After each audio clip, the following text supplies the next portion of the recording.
and the heritage of individuals of African American descent. As you all know, Juneteenth marks June 19th, 1865, when the last enslaved African Americans in Galveston, Texas learned that they were free, more than 2 years after the Emancipation Proclamation was signed.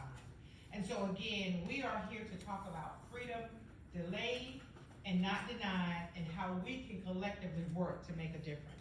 I'm not going to talk too long because I want us to get the program started. I am joined here by a couple of my board members that I see out in the audience, Caroline, am I missing some other folks?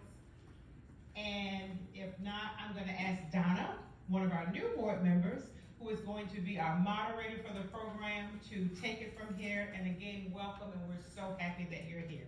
Take it, Donna. Well, good evening, everyone. Thank you so much for being here with us this evening to talk about Juneteenth. And thank you, Angela, for the introduction. So as Angela mentioned, Juneteenth commemorates the moment when the last enslaved Black Americans learned of their freedom in 1865, more than 2 years after they were declared free.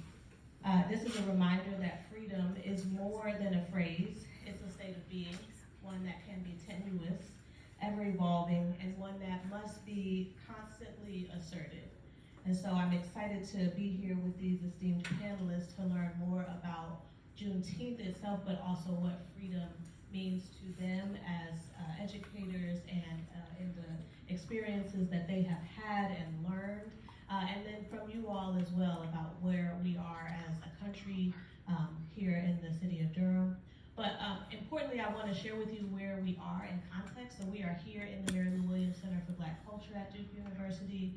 This center is named for renowned jazz artist Mary Lou Williams, who was an artist in residence here at Duke at the time of her passing. And in the late 80s, we opened this center to honor her legacy and the legacy of many people who fought for justice and equality here at Duke University. And so we're grateful to the Mary Lou and to Dr. Stacia Solomon for letting us use the space tonight.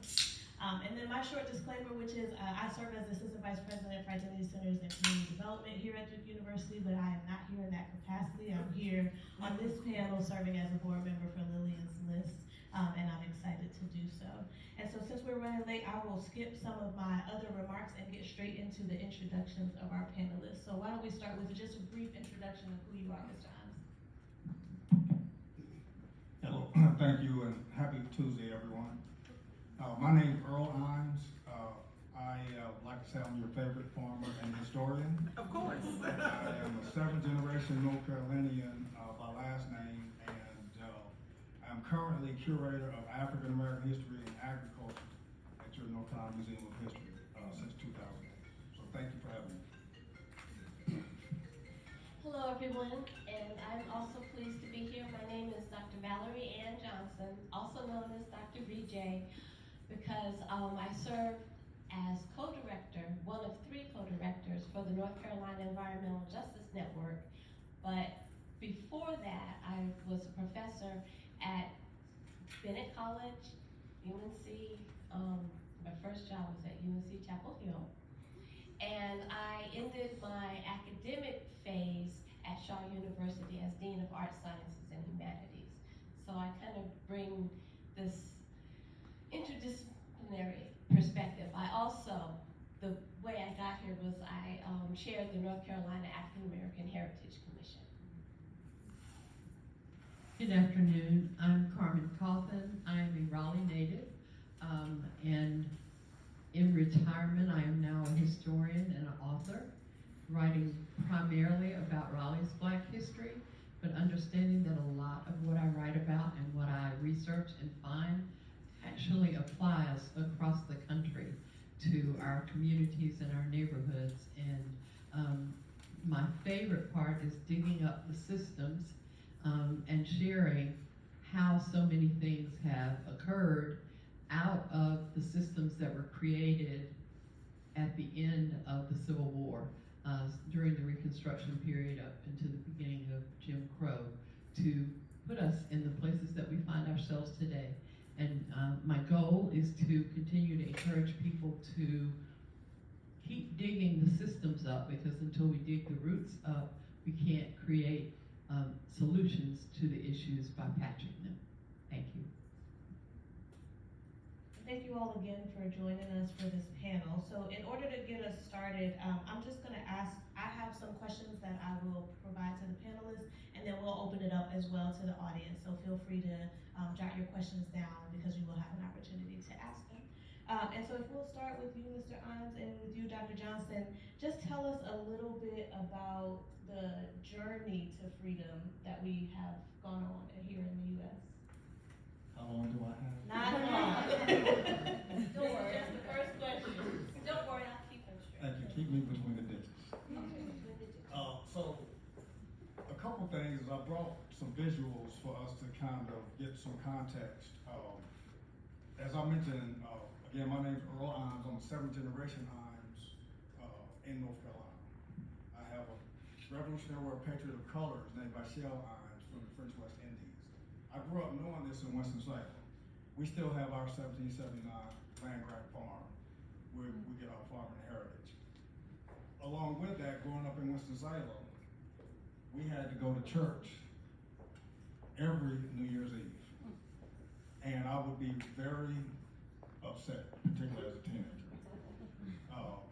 But I learned a lot from the elders in my church, Haynes CME Church there in East Winston-Salem, because it was called First Night Watch. And I would ask my elders in the church, we had people born in the 1800s in our church at the time I was growing up. And they would say, well, when Lincoln issued the Emancipation Proclamation, nobody knew what was going on. So we watched to see what would happen. And then on January 1st, Emancipation Day. But then how did it take effect? Or when the United States Army came in to enforce it. So with that, I brought a couple of visuals that showed North Carolina, South Carolina, and Georgia, and in 1835 map here, and in 1865 Dr. Johnson's map of North and South Carolina. And on each map, and you can look at it afterwards, an outline of United States General William T. Sherman's march through those three states. And if you look behind me, I talk about where it begins in Chattanooga, Tennessee in 1864, and immediately freedom seekers, that's their Juneteenth, that's their Emancipation Day in the summer of 1864, and they followed Sherman's army into Atlanta. Everybody seen Gone with the Wind. But after that, thousands of other freedom seekers joined Sherman, and a 1,600-mile swath through Macon, Georgia. Freedom seekers, it's Juneteenth, it's Emancipation Day, all the way to November 1864 in Savannah, and the famous March to the Sea and the 40 acres and the mule speech that General Sherman made. But I tell people, if you ever wanted to see a real Gone with the Wind, they should have filmed it in Columbia, South Carolina. Because before my tenure as a curator, I had the opportunity to serve as an archivist at State Archives for 18 years.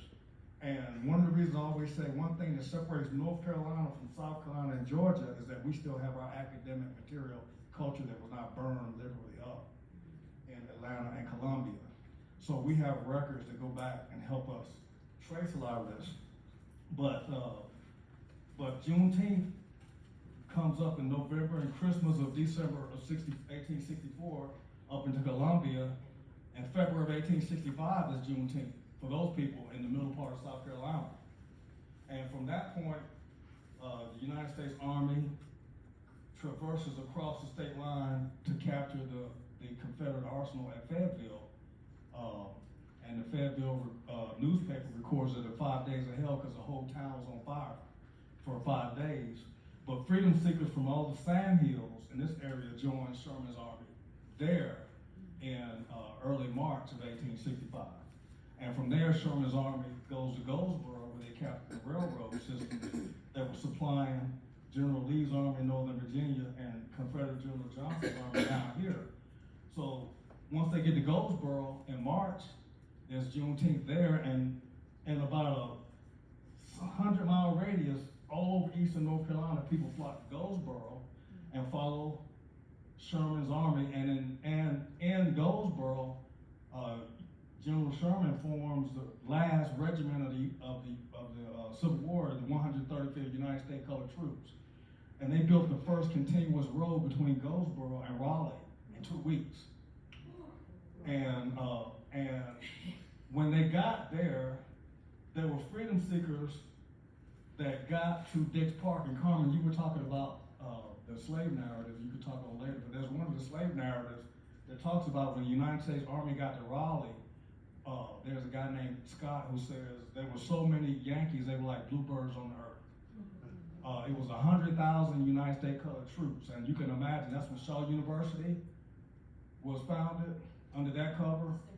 In December of 1865, Henry Martin Tupper was one of General Sherman's chaplain. He was his chaplain. Yes.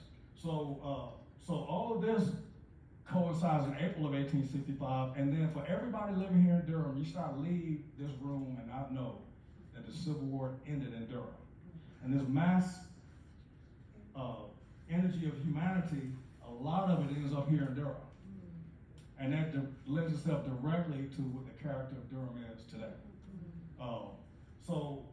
But that would be in April of 1865 when Juneteenth got to western Wake County and eastern Orange County, because Durham County wasn't gerrymandered until 1880, and that's another conversation.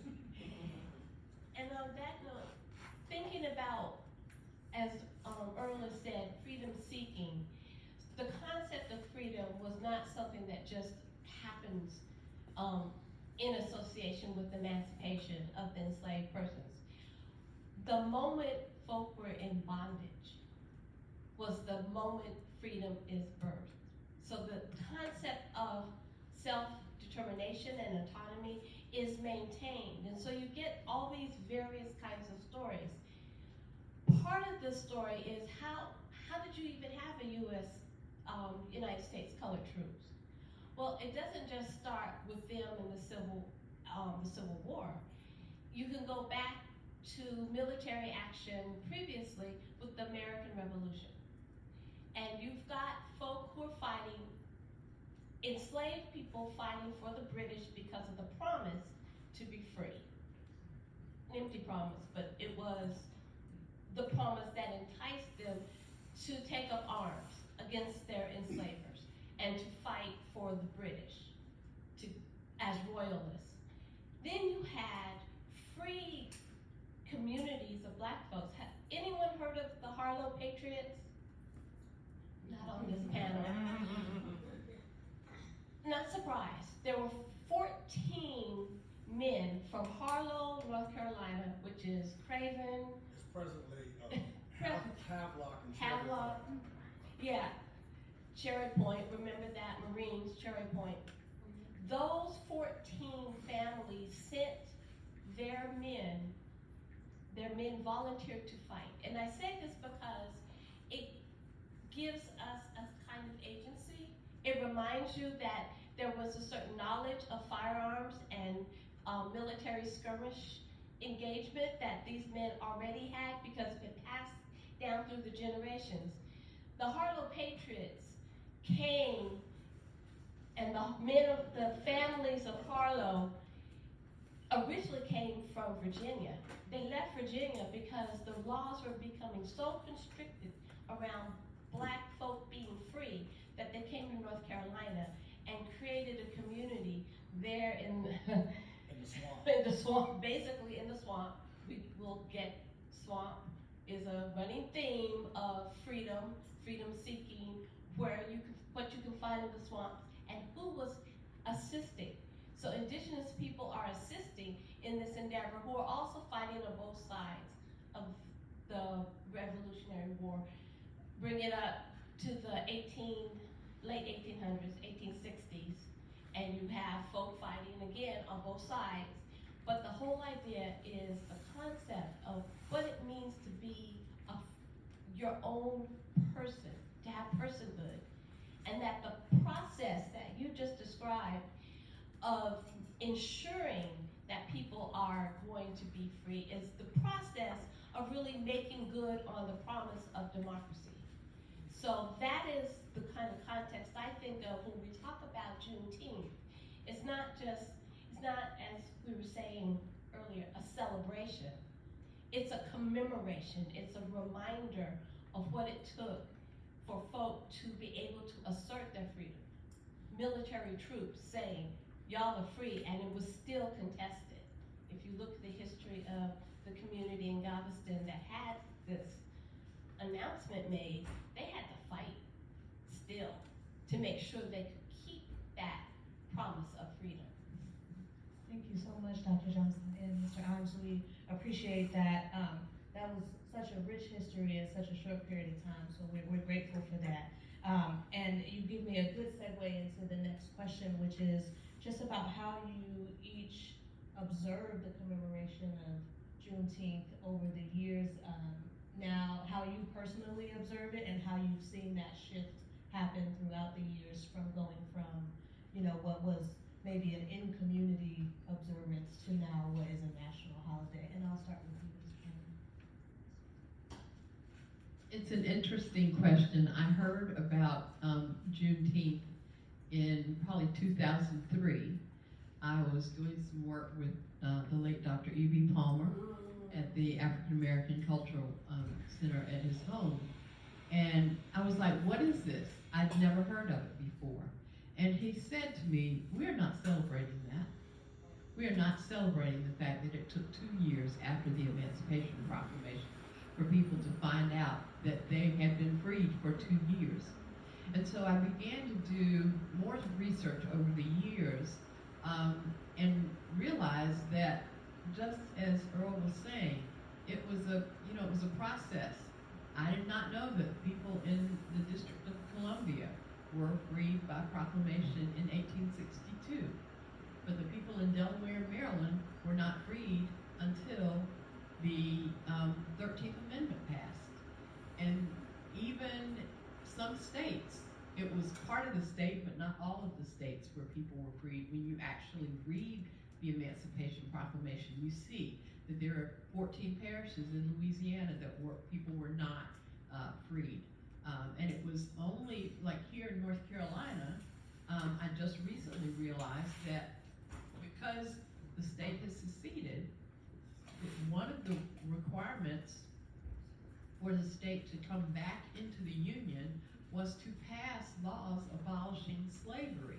Well, in the North Carolina 1865 Constitutional Convention, we didn't do that. So we remained provisional until the 1868 Constitutional Convention, when we did pass that law.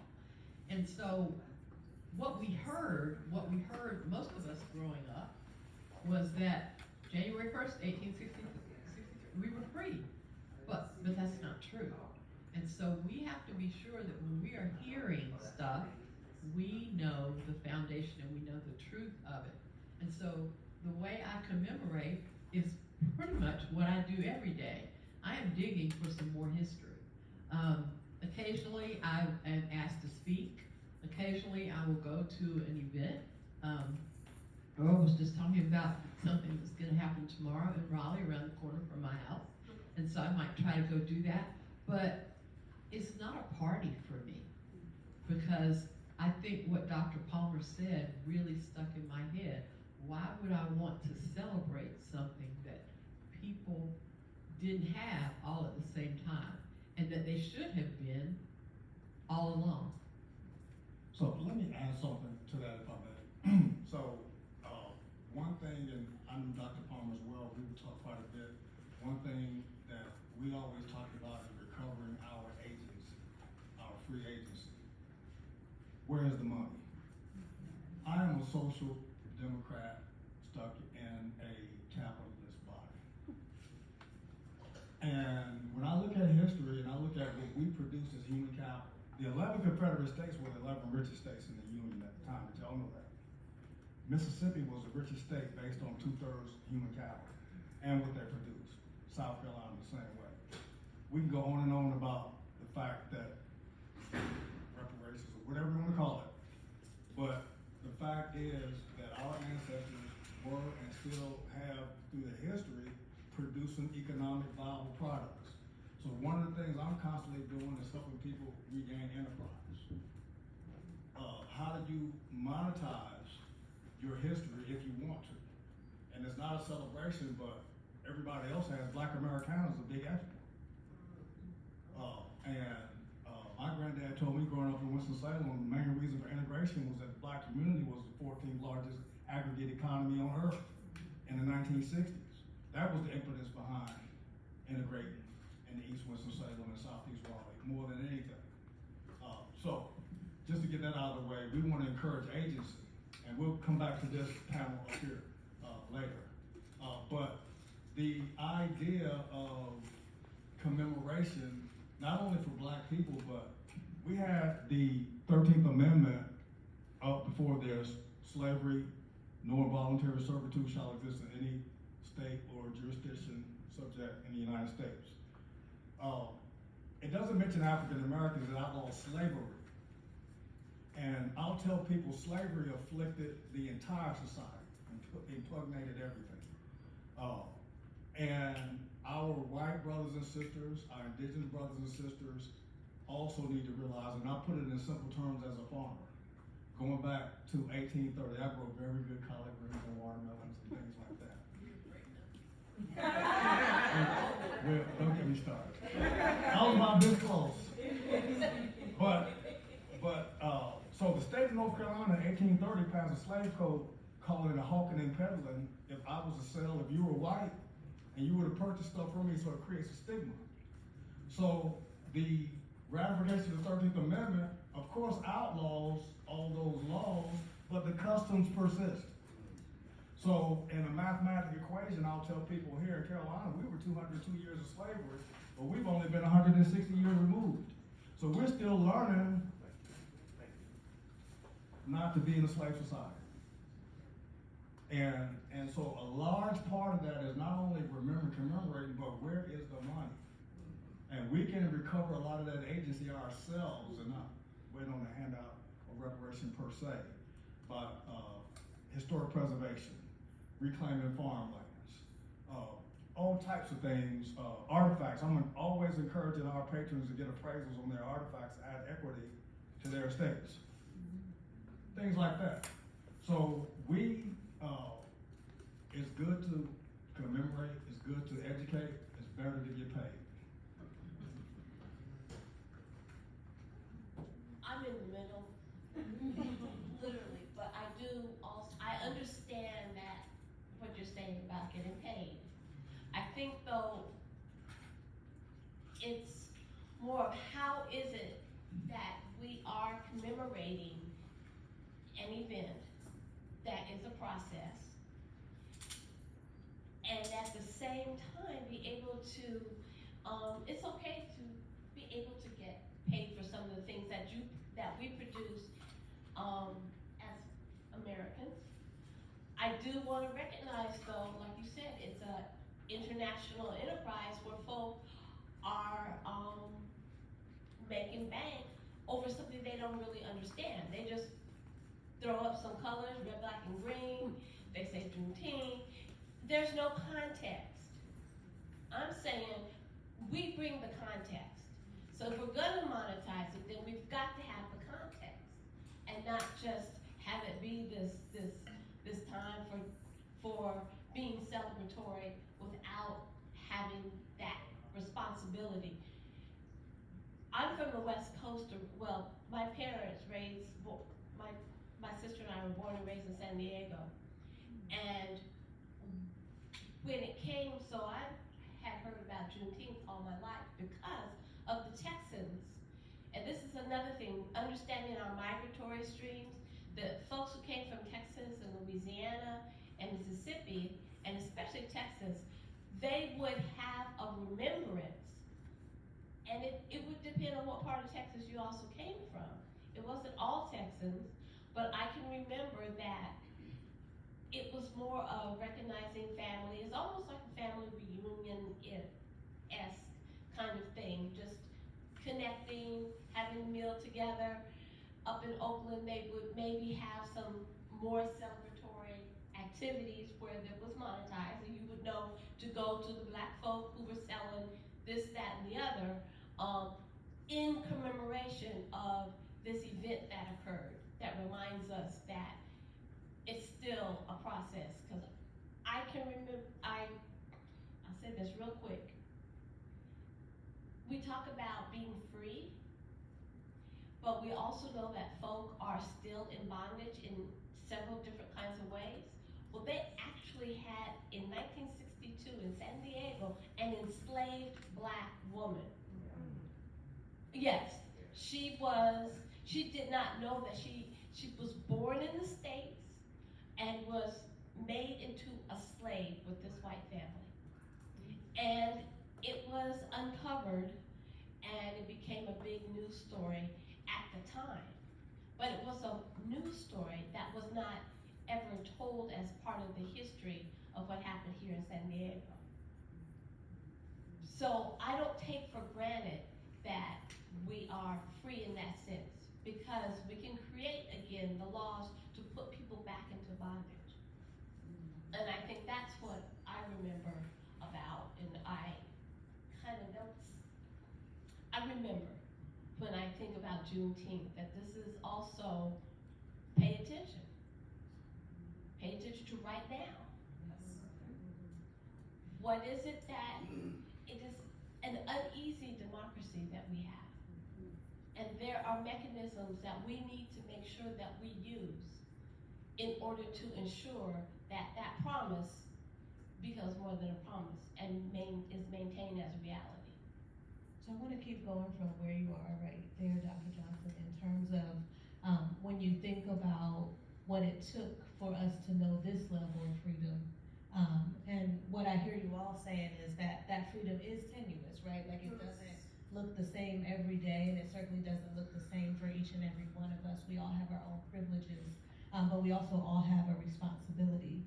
And you all are keeping histories alive in the work that you do and sharing that out. But what are those mechanisms that you think that we all in the room need to be thinking about when it comes to continuing to not only remember, but to do our part to ensure that we continue to have more and more freedoms in different ways? And I'll start with you, Dr. Johnson, if you don't mind. Okay. I was biting my tongue, but I'm not now. Don't be bullied. We're at a moment where the very name of the organization that I work for, North Carolina Environmental Justice Network, is supposedly banned. And that's ridiculous. And to capitulate to the ridiculousness of a single entity, I call it an evil entity, to say that this is the country that's mine and I can do whatever it is that I want to do, means that we capitulate to evil that is put upon us, that we encounter. So yes, our, see, you got me on the bandwagon, but part of it is, we did have our funding snatched away in the middle of doing some research. Our response is, and so we're gonna do some more. And we're going to find other allies and mechanisms, and you talked about mechanisms. One is what brings us here tonight. Who is sponsoring this event? And y'all are familiar with the work of Lillian's List, right? That is just one piece of saying it's not inevitable that we have a tyranny. Stop acting like it's inevitable. That was the lesson we're learning from the people who insisted upon saying that they're free. All of that, the marches and all of that you were saying, Earl, a little bit earlier about how long it took for the process of freedom to be acknowledged out loud. Well, we have that same thing happening right now. So we speak against what we see as wrong. We do what we need to do.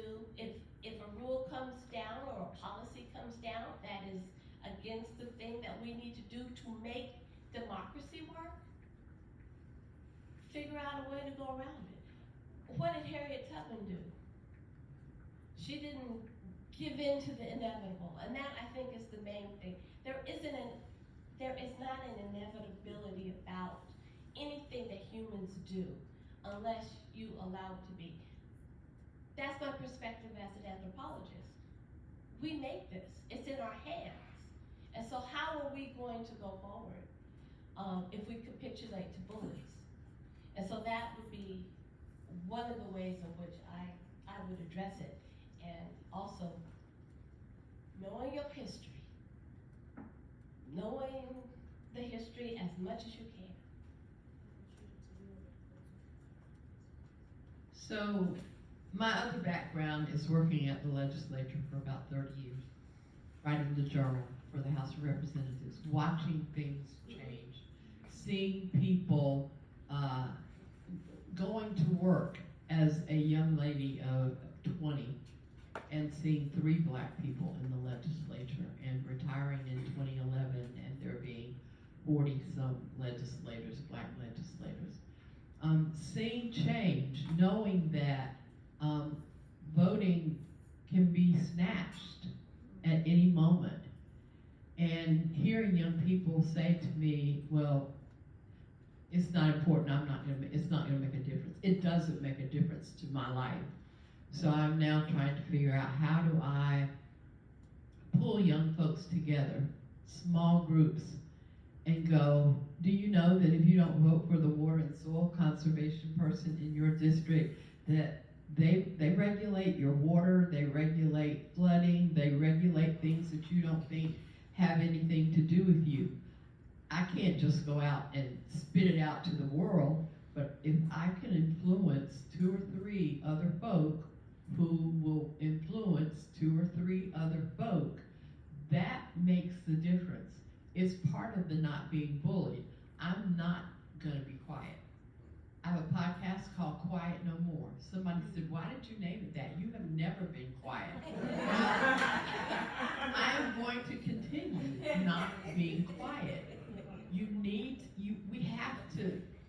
My children get upset with me because if I see somebody doing something that I don't think is right, I will go tell them. And they're like, we're just waiting for somebody to pull out a gun and get you. But I can't be quiet.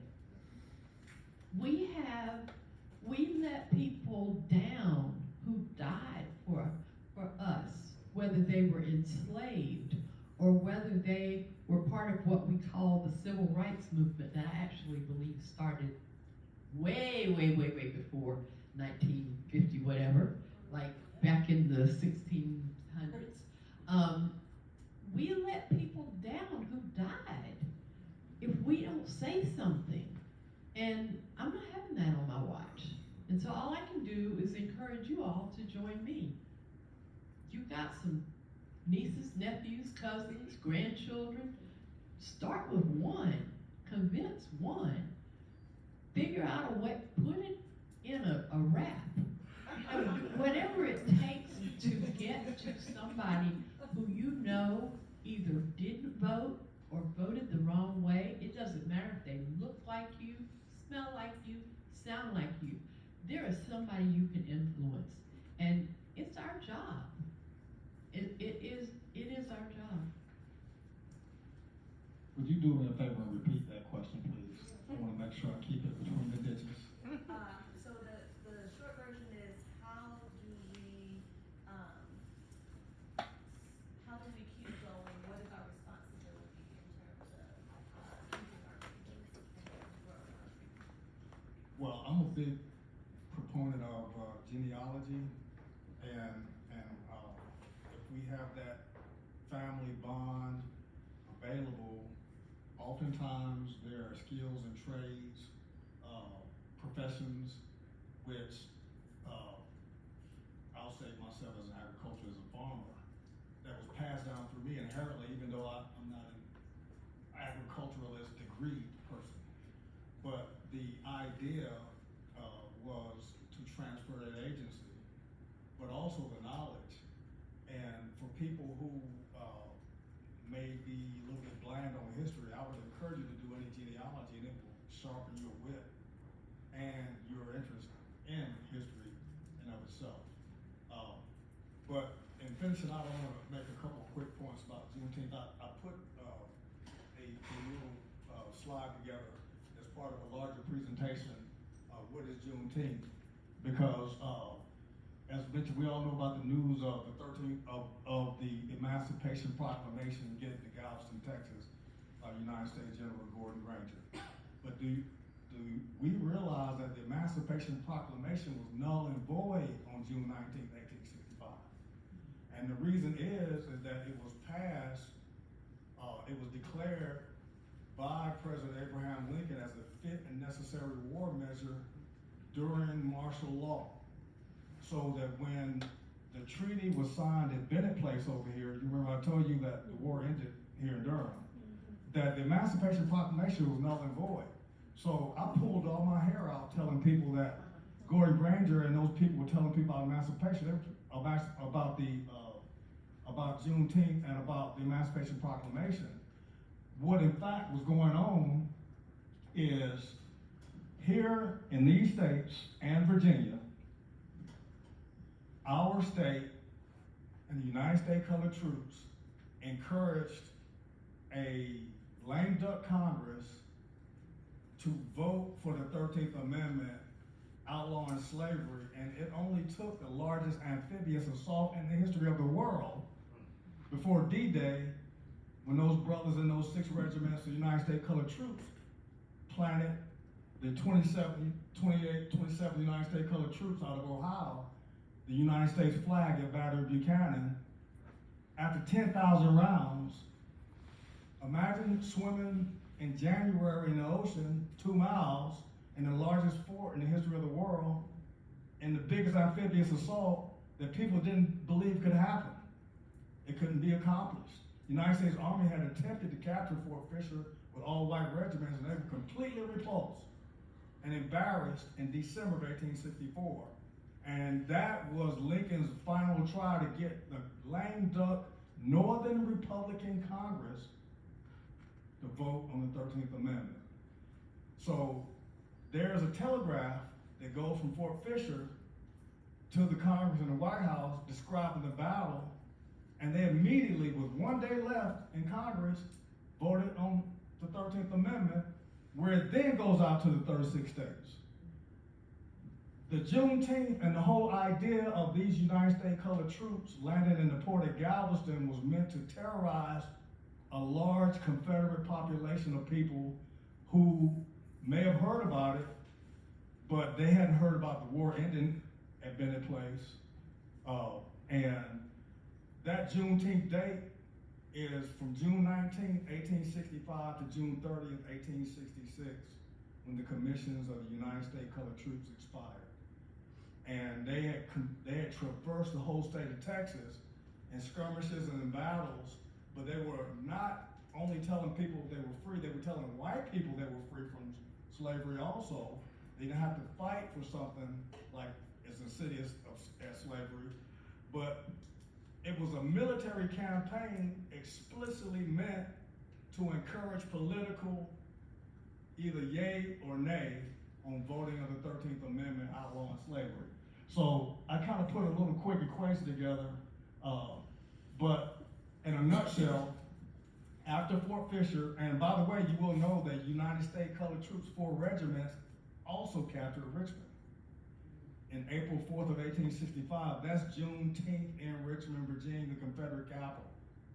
Those regiments, along with these regiments in North Carolina and South Carolina, and were sent out to Texas to spread Emancipation Day, to show force, to show the idea of a black man in United States Army uniform, which had been outlawed, going back to your point, Dr. Johnson.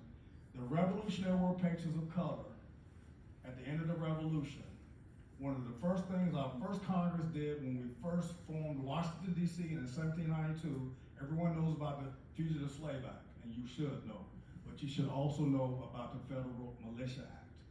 And that outlawed black people, people of African descent from being in the United States Army until Frederick Douglass admonished Lincoln and embarrassed a lot of unwitting Northerners that you're going to lose this war unless you get those brothers out from the South and get them in the uniform in the North and get rid of this Federal Militia Act. And so a fit necessary war measure with the Emancipation Proclamation was, when the war ended in April, it was null and void. So the 13th Amendment becomes mandatory in order to make sure that slavery is permanently outlawed. And that is what the real Juneteenth is about. Is these people from the East going out West and spreading that news both in word and in deed. Thank you for that. And I'm going to ask one more question, and then I'm going to open it up to you in the audience.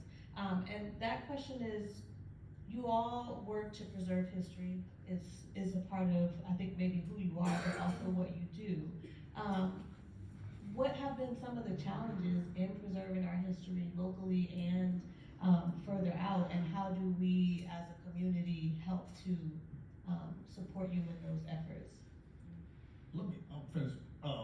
Dr. John Hope Franklin was one of my mentors. I had the opportunity to have the last interview with him. It's published in Circle Magazine at the North Carolina Museum of History.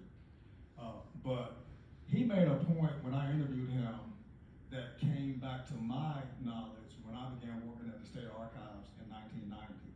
My white colleagues would approach me and say, "How can you afford to work here?" That's one thing.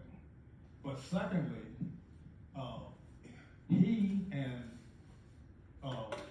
Dr. Franklin and people like him would always encourage, be resilient and always keep your primary sources available with you so that they speak for themselves, and encourage others to do the same. So what I would like to leave with that is, we have this opportunity before us today to really do something that was quite frankly outlawed. But as professions, we haven't had the opportunity to lend or give provenance to our own primary sources until the last 20 or 30 years or so. And that is where we have real power going forward, when we begin to identify our artifacts and documents and photographs, and when we interview our elders for oral histories, and we get that information in a primary source going forward in our own words.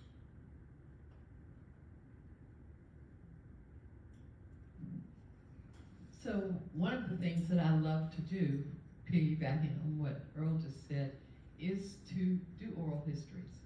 I love to sit with an elder and find out the information that they have to share, to record it, to take pictures of them, to make sure that they have told their story in full. I don't know how many of you are familiar with the name Millie Dunn Vesey.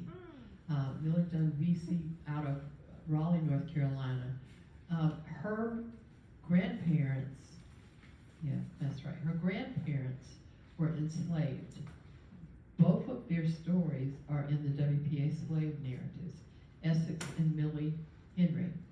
And to see that arc of life from them being enslaved to leaving the county, to leaving where they had been enslaved, to raising a family, to then hear her story that I didn't know, even though I grew up with her. My grandmother and grandfather lived next door to her family, and I had no concept. And her nieces and nephews talk about, they knew she served, but they had no idea what she had done.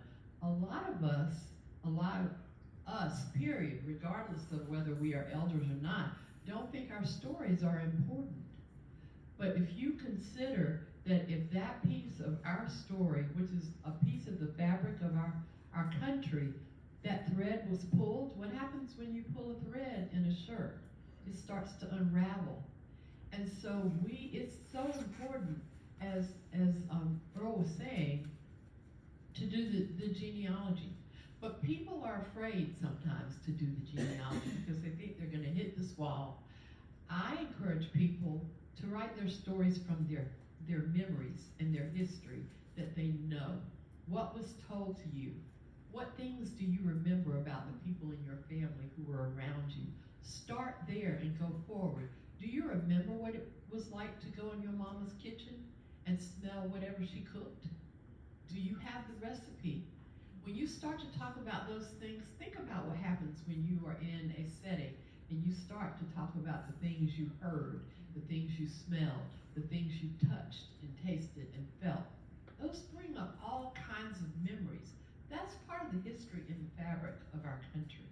And so if we begin to make that important, we begin to have provenance. We begin to have written down stories that tell who we are, what we did, why it was important. Because if it was important for everybody else, it's important for us. I am a firm believer that America's history was written by two people. People who could read and write, and people who were doing that to keep up with their money. That was white men. And so everybody else has a story that needs to be written down and told and put somewhere so we can pass it on. And so that is who I am, that is who I encourage others to be. Because until everybody understands that regardless of what you did, whether you were a ditch digger, whether you were a child who got in trouble and ended up in jail and didn't get out for a long time, you still have an important part of our story and our history, and it needs to be told. It's valuable. And until we get everybody to understand that, then we will continue to see those threads being pulled out of the fabric of our country and those holes being formed. I would say that I agree with both of what's been said by both Carmen and Earl, and I would challenge you all to think broadly about what we mean by history, by culture. That this moment here is a historical moment. And so part of the value of that I find, and the challenge that I find, is how do we give resources to maintain the spaces where we're already telling stories, and how do we encourage our young folk to imagine the spaces, the places that they need to archive their stories. It'll look a little different than maybe some of the ways in which we think about it. Right now, our organization is creating a community archive because we find that one of the barriers, you asked the barrier, is in institutions like where we are, Duke, all of our academic institutions where they have archives. What does it take for someone from the community to go in and be able to access? It is really quite difficult unless you've already done some training or you have a certain kind of inroad already. But those materials, and I will tell you, at UC Berkeley, they've got underground catacombs that even faculty couldn't get into, that has an enormous amount of history, story, artifacts about the United States. We can archive our own history. We can create the ways in which we can allow ourselves, our communities, to get access so that we don't have to worry about, well, if the government shuts this down, we can't get there. So it's having multiple layers of access to information. Data can be stored on the cloud, but you think, what happens if? What happens if there is a disaster? What happens if you can't get into the grid? What happens if we have issues with water, accessing water? We're gonna be, part of what will happen is that we'll triage and say, this is more important than that. So how do we protect what we do have? And how do we even see, like you were saying, the value of something as simple as an iron pot or a skillet? And what is the story behind that? And that little piece of fabric that's stored someplace. What is that story? So our artisans are helping us do that archive. I think of Faith Ringgold and the quilts and the story quilts that she did, our quilters. I mean, if you start thinking about all the artisans, folks who make baskets from white oak trees, all of that is a part of the story, but let's make sure that we have the context to go with it, that we just don't have the thing without understanding what that thing has meant. Mr. Ijames, I know you're trying to jump in here, but let me just jump up real quick to see, because we're running lower on time, and I see Dr. Salam in the back has a question that I'm gonna just pass the mic on down if you will. I have a question about the comma. If you can go back a couple slides. I just want briefly from each one of you, I'm not an English major, but you know, that comma after servitude, you would read it and think that it's really talking about involuntary servitude, but when they wrote it, do you have any evidence that it was really intentionally, because of the placement of it, includes slavery and involuntary servitude?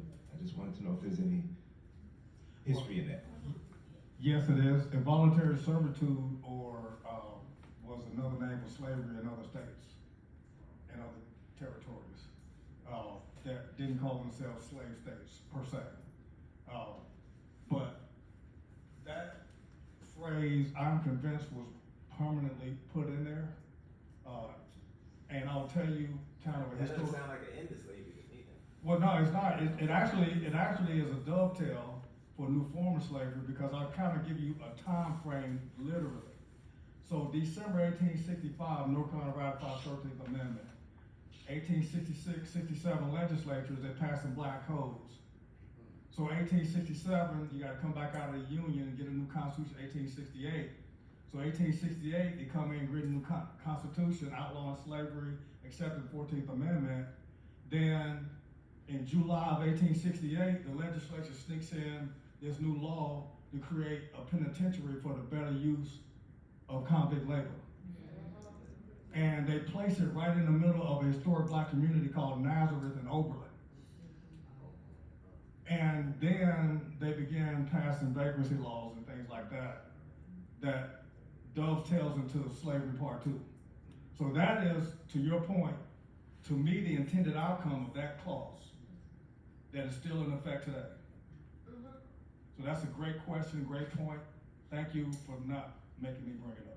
If I can add to that, so the freedmen's villages were outside in Raleigh, were outside the city limits.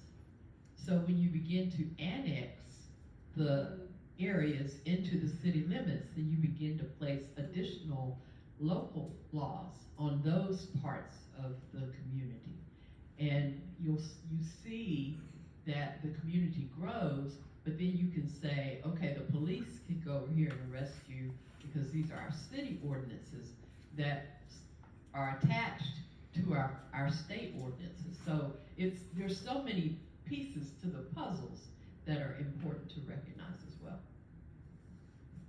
Hello, panel. My name is Sade Lewis. I'm an environmental consultant and kind of work hand in hand with NCCU. So I believe I've spoke to you before some time ago. Anyway, I have quite a few notes here, but I'm going to try to hit the high points.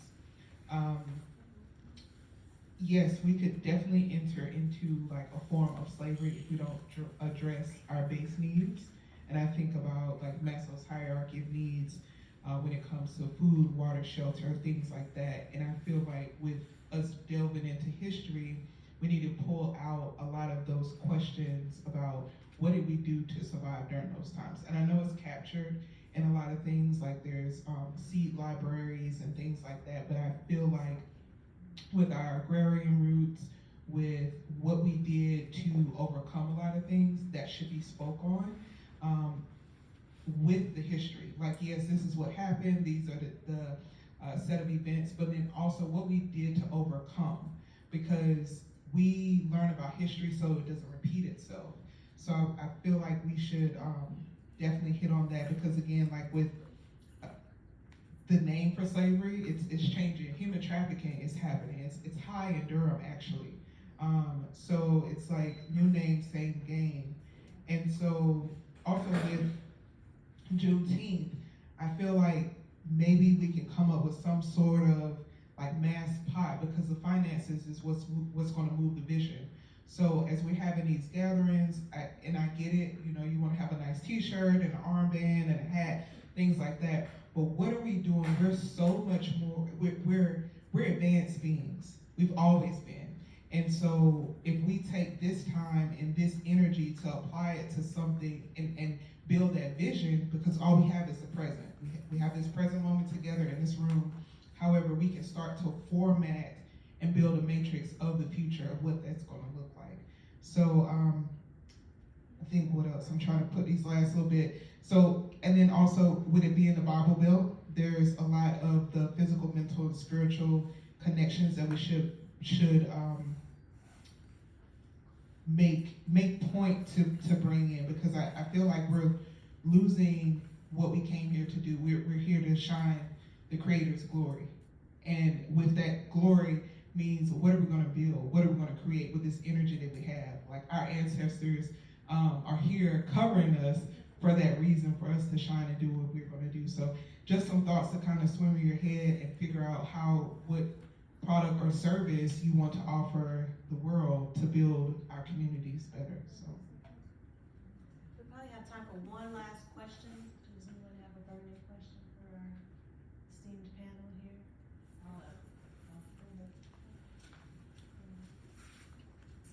I want to ask Mr. Ijames about reclaiming farmland, because I think that's so important that we learn to farm again, because who knows what's going to happen with the food supply.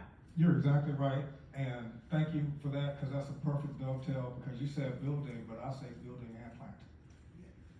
And so, as a farmer, it's imperative. On my farm in Johnston County, we specialize in growing crops that came over as part of the Middle Passage. And then we teach about that. Where they came from on the continent, where it was brought on this continent, who were the people who brought it and taught the people here that agriculture from West Africa and from Central Africa that came here.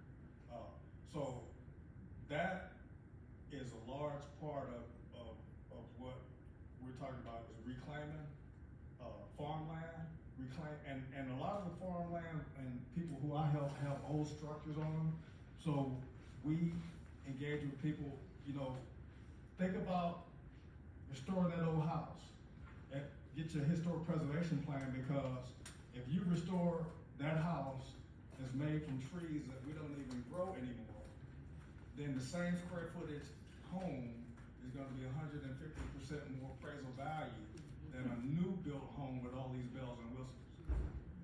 So we could restore Granddad's 1900 home on the farm, reteach our own children how Granddad and great-granddad built the home, show them all that whole part, but also continue to plant and teach that agriculture heritage that we brought from Africa and merged with the indigenous people here to create this. So to that point, I do the North Carolina Rice Festival down below Wilmington and Leland every year.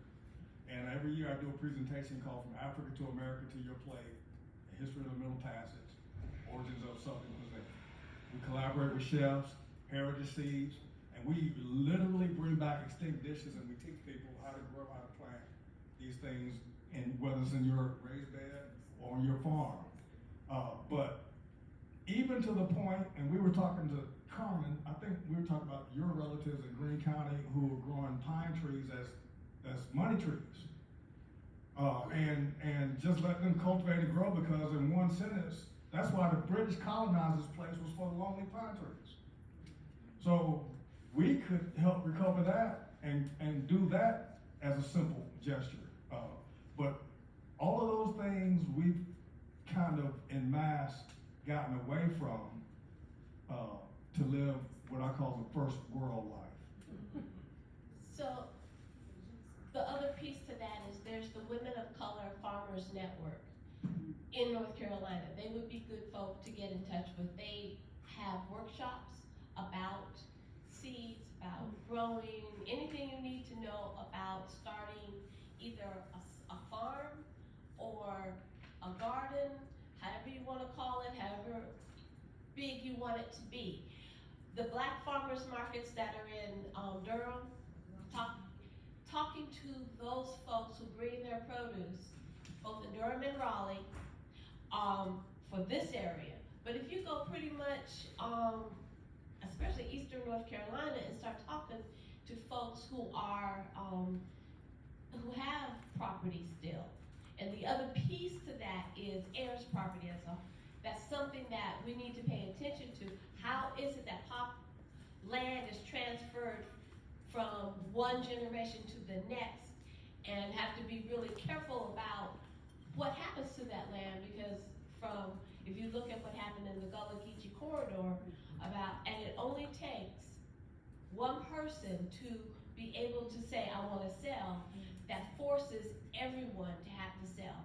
So part of it is really educating the families about the value of what they have, how they can keep it generationally.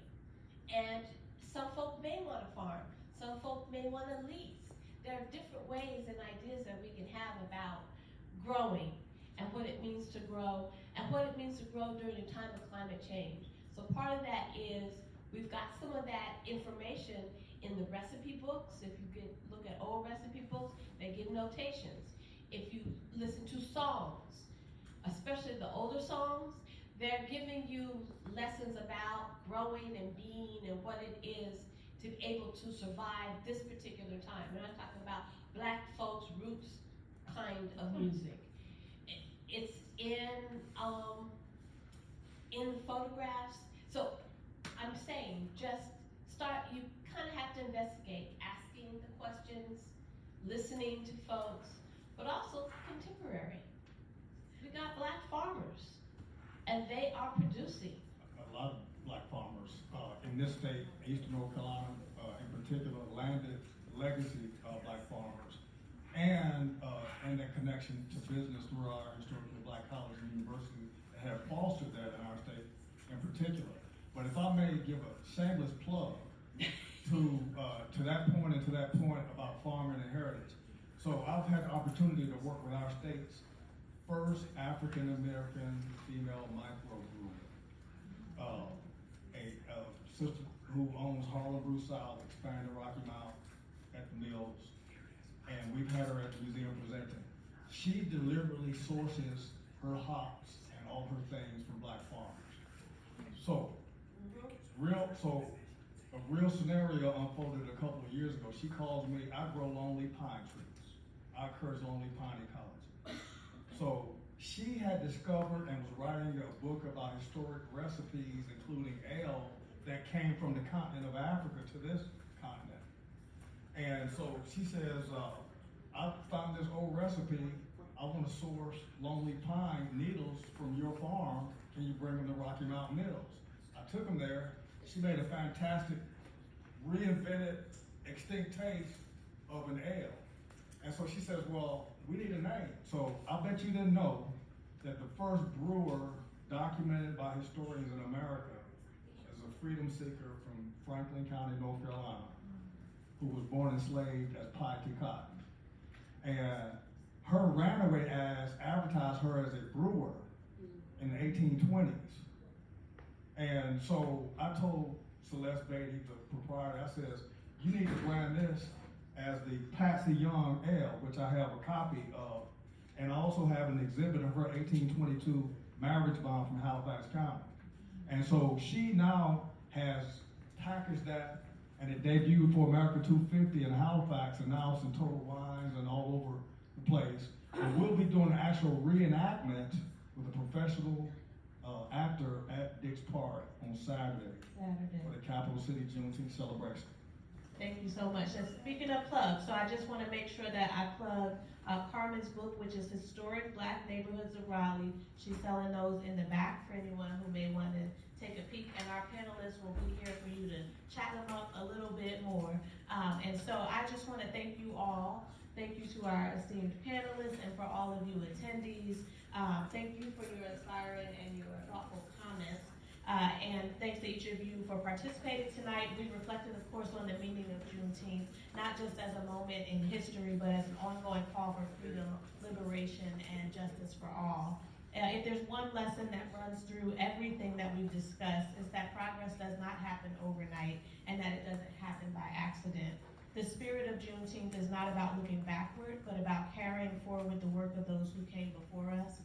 It's about asking what role each of us can play in strengthening our communities, protecting our democracy, and ensuring that future generations inherit a more just world than the one that we were given. And so thank you again for joining us all. I'll invite Maya up here to just close us out. And while you're looking for Maya, I do just want to throw out one more thing. there's a group called the Sustainable Forestry and Land Retention Project in North Carolina. It was called an African American Land Retention Project, but with this new administration, they had to alter their name for the moment, but it's coming back. And the focus is to help landowners who are, whether you're African American or not, preserve your land and be able to profit off of it should you choose. But they show you how to keep it in a trust, turn it into a profitable income source, all kinds of things, but helping folks save land and not developers who are coming in and buying farmland and property cheap and then turning it into what we see all across our state. So just another group that you might want to keep in mind, but also share with others that they exist and they can actually help you create a plan to save your life. Thank you, Angela, and thank you, Dr. Jones. My name's Maya Tucker. I'm the program manager here with Lillian Swiss. Can we give a round of applause for